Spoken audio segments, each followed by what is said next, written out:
He's angry, isn't he? You can feel it pulsing through every word he sends. Every message is a storm trying to pull you back in. But pause. Don't respond yet. Don't give his chaos an audience. Something deeper is happening here. This isn't just a man lashing out. This is a spirit being exposed. His anger is not proof that you were wrong. It's proof that your silence broke something he used to control. He's not furious because he loves you. He's furious because he lost power over you. When you stopped replying, the illusion cracked. The mask he wore, the one that kept you doubting yourself, began to slip. You finally chose peace over confusion.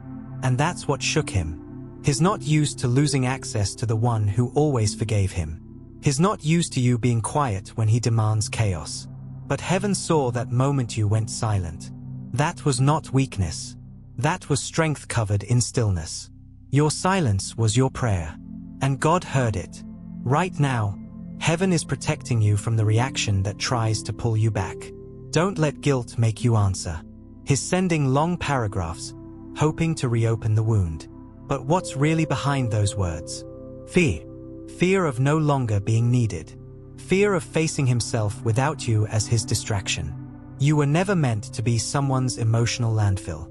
You were meant to be a reflection of peace, not their place to dump pain. So when you feel the urge to explain, stop.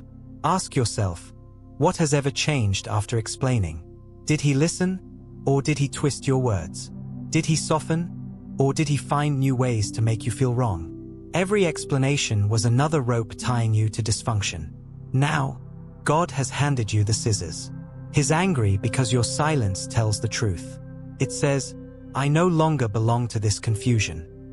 It says, I choose clarity over chaos. It says, I've learned that love without peace isn't love at all. And that truth burns the ego that tried to own you. Listen closely. When someone loses access to your spirit, they'll try to provoke your flesh. They'll push every button that used to make you react. They'll weaponize your empathy, your kindness, your heart. But remember, the war isn't between you and him. It's between your growth and your old patterns. The enemy doesn't care about your relationship. He cares about your distraction. He wants you trapped in endless explaining. He wants you tired, apologizing for peace, negotiating for love. He wants you drained enough to forget who you are. But the moment you chose silence, you stopped feeding that battle. This is why his rage feels spiritual, because it is. You didn't just go no contact. You broke a chain. And when chains break, spirits that benefited from your pain start to scream. That's why it feels like an attack. That's why your heart is trembling even though you did nothing wrong. You didn't make him angry, you exposed his emptiness. Every text he sends is an echo of his loss. He's trying to find the version of you that used to answer. The one that would type long replies, trying to make him understand. But that version of you doesn't exist anymore. You've grown beyond the need to be understood by someone committed to misunderstanding you. Let his words bounce against your boundary and fall silent. Let heaven speak louder than his accusations.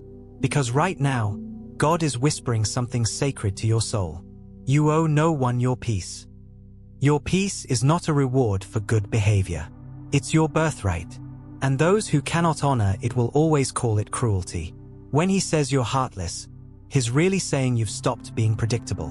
When he says you're cold, he's really saying his manipulation no longer works. When he says you've changed, he's finally telling the truth. You have. You've changed from someone who explains to someone who simply exits. From someone who tolerated to someone who trusts God enough to walk away. He thinks your silence means you don't care. But silence is not absence, it's alignment. It's the language of those who have surrendered the fight to heaven. You're not ignoring him. You're protecting your peace. You're not cruel. You're choosing clarity over confusion. Don't forget this. God saw every tear you hid while pretending to be okay.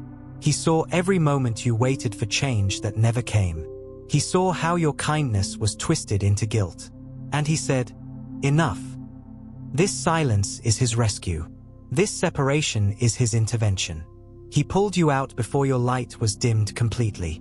You may think you're losing someone, but heaven knows you're regaining yourself. And the man who's furious right now? He's not your enemy. He's your mirror, showing you what you'll never settle for again. His rage is the reflection of the chaos you refused to keep living in. Let that sink in. He's angry because your peace exposed his disorder. He's reacting because your boundaries revealed his lack of self-control. He's shouting because your silence echoes louder than his ego can handle. When a man can't reach you emotionally, he'll try to reach you through fear. He'll say things that make you question your goodness. He'll twist memories to make you feel guilty. He'll try to convince you that love means never leaving. But love without respect is bondage. And the moment you stopped responding, you stopped being his captive. This is your deliverance moment. The pain you feel now is detox, not loss. You're detoxing from the addiction of trying to fix what only God could heal. You're detoxing from being the savior in someone else's storm. You're learning that peace sometimes comes dressed as distance. Don't reply to the noise. God is fighting for you in the quiet. While you hold the boundary, heaven holds you. Every second you stay silent, the spiritual tie weakens. Every minute you resist the urge to explain, the old pattern dissolves. Every hour you choose stillness, your spirit becomes stronger. Remember, beloved, peace often feels wrong when you've lived in chaos too long. Silence feels like guilt when you're used to being blamed. Freedom feels empty when you've been full of drama. But give it time. Your nervous system is learning what calm feels like. Your heart is learning that love shouldn't hurt. He'll call your silence pride, but it's protection. He'll say you've changed, but it's called healing. He'll say you're running away, but you're simply walking toward peace. The next time your phone lights up, and his name flashes again, breathe. Remind yourself, you've already said everything that needed to be said. Remind yourself, silence doesn't mean you don't care. It means you've chosen clarity. Remind yourself, God doesn't need you to fix what he already ended. The fury you're facing is temporary. It's the dying breath of an old connection that can no longer survive your growth. Don't resuscitate what heaven has already buried. Let it rest. Let it go. Let God rebuild what was never yours to repair. He may accuse you of being heartless, but you're just learning to guard your heart. He may say you've abandoned him, but you've finally chosen yourself. He may try to guilt you into responding, but your peace is your testimony, and your silence is the sermon he was never ready to hear. Do you know what's coming after this storm? Stillness, clarity, peace that doesn't require performance, love that doesn't need rescuing, a connection that doesn't punish your boundaries. This is not rejection, it's redirection. God is turning your silence into strategy. He's building a new chapter that no longer includes cycles of apology and pain. And when that day comes, you'll look back and say, that silence was the moment heaven spoke louder than my fear. So hold your peace. Don't text back. Don't explain again. Don't reopen doors God has already locked. You are not cruel for closing a chapter that refused to change. You are courageous for finally choosing the story God wrote for you. The fury will pass. The silence will bloom. And when it does, you'll realize you didn't lose him. You found you. Good. Now listen closely. This next part is where your spirit starts to heal. You've already survived the storm of his fury. Now it's time to understand what that storm revealed about you. When you went silent, something shifted in the spirit. He thought your silence was punishment, but in truth, it was purification. He was being shown the emptiness of his own soul, and you were being shown the strength of yours. Every time he sent another message, he was really sending proof that you did the right thing. The more he raged, the clearer your peace became. The louder his words grew, the stronger heaven's whisper sounded. And that whisper said, stay still. You don't have to prove your worth anymore. You're not being cruel. You're being called higher. You're not punishing him.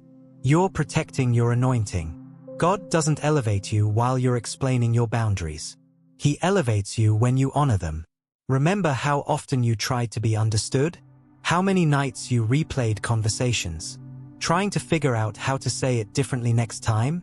There is no next time now, because God is not recycling old lessons. He's promoting you, and promotion requires separation. His fury is confirmation that the door has closed. And when heaven closes a door, it's not meant to be reopened with emotion. It's sealed with purpose. You're not just leaving a person. You're leaving a pattern. Think about that. The same pattern that told you to explain every feeling, to apologize when you weren't wrong, to fix problems you didn't cause, to carry guilt that was never yours. That pattern ends here. This is what spiritual maturity looks like. Choosing peace when your flesh craves closure. Choosing silence when your emotions crave validation. Choosing God's timing over your own need to be understood. He may think you're ignoring him, but you're really listening. To God. To your peace. To the quiet voice that says, "You are safe now." Do you feel the stillness growing? It's uncomfortable at first, because chaos was familiar. But don't mistake calm for emptiness. What feels like nothing right now is everything being rebuilt. Heaven works best in the quiet. Let him misunderstand you. Let him call you names. Let him write his own story about why you left. Because God will write the truth on your life for everyone to read later. And when they see the peace surrounding you, they'll know the silence was sacred. I need you to understand something deep. You didn't break his heart. You broke his control. He was never angry about losing you. He was angry about losing access to your light. He was feeding off your compassion while refusing to grow himself.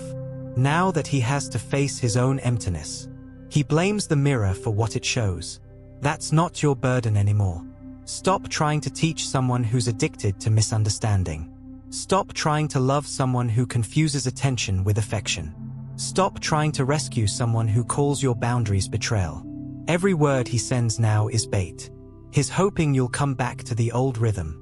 The one where he speaks chaos and you calm it. The one where he breaks and you fix. The one where he wounds and you explain why it's okay. But it's not okay anymore. And you're not the same woman anymore. That trembling you feel in your chest when his name appears? That's not love. That's your spirit remembering the pain it took to leave. That's your body saying, "Please, not again." Listen to it. Your nervous system knows what your heart tries to forget. When God removes someone, it often feels like punishment before it feels like protection. But look closer. Every tear you've cried in silence is watering a new beginning. Every moment you didn't respond is breaking a chain. Every sleepless night is birthing a new level of peace. He's not your closure, beloved. God is. And closure doesn't come from answers. It comes from acceptance. You may never get an apology. You may never hear him say you were right. You may never see him understand your worth. But you don't need any of that to heal. Healing is realizing the apology doesn't change the truth. Healing is knowing peace exists even without understanding. Healing is when you stop rehearsing the pain and start remembering the lesson. You've spent enough time explaining yourself. Now you're learning to explain nothing. You simply move differently. You simply love yourself enough to leave confusion unanswered. When he texts again, pause. Remember the peace you feel when your phone is silent. That peace is not loneliness, it's restoration. Every time you resist the urge to reply, you are saying to heaven, "I trust your timing more than my emotions." And heaven responds, "I'm preparing something better." Do you believe that? Because that belief is the key to your next chapter. When you finally believe that peace is worth more than connection, that love must be safe to be sacred, that being alone is better than being drained, you will never settle again. His fury will fade. His messages will slow down. He'll test new tactics, guilt, nostalgia, confusion. Ignore them all. The devil doesn't quit easily, but he always quits when you stop responding. You are not cold. You are clear. You are not heartless. You are healed. You are not distant. You are delivered. And yes, there will be moments where you miss him. That's normal. But remember, you're not missing him. You're missing the version of yourself that didn't know peace. You're missing the fantasy you built in your mind, not the reality you walked away from. Let yourself grieve, but don't go back. Grieving what hurt you doesn't mean you want it again. It just means you're human. And God is gentle with humans. When you cry, heaven collects every tear.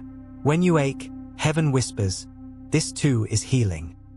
When you question, heaven answers in silence. Because silence is where you hear your own strength returning. Soon, the texts will stop. The anger will dissolve. The noise will fade. And one day, you'll wake up and realize you didn't think of him at all. That's the moment you'll know. You've crossed into peace. You'll start to notice new blessings appearing quietly. People who speak kindly. Opportunities that flow without pressure. Love that feels like safety, not survival. That's what God was saving you for. You had to leave what was breaking you, to receive what will build you.